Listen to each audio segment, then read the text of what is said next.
Last week's catch was one for the record books, or at least for the internet, where Walton's picture with a 400-plus pounder has been seen all over the globe.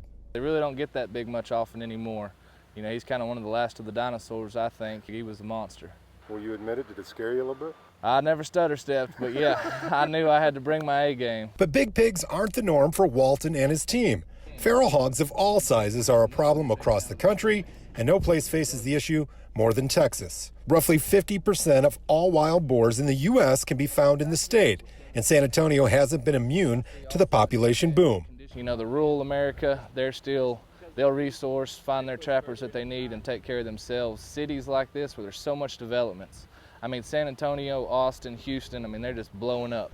Walton is the founder of Lone Star Trapping and says business has been good since he moved the company here. Over 3,000.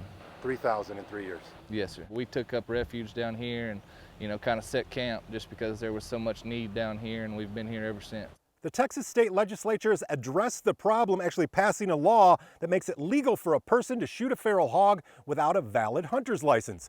And while that is probably a good thing for landowners that have struggled with protecting their property, Wyatt warns when it comes to this law, tread lightly. I mean, you don't have to have a license and shoot the hog if you own the property which you're hunting on. You can't just be driving down a road and see one on somebody's place and say, oh, I'm going to help them out and shoot it. You know, people need to take into consideration we're pushing on them.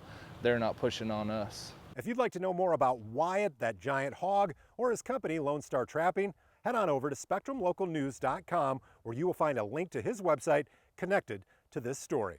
Reporting from the city's northwest side, Brian Bose, Spectrum News.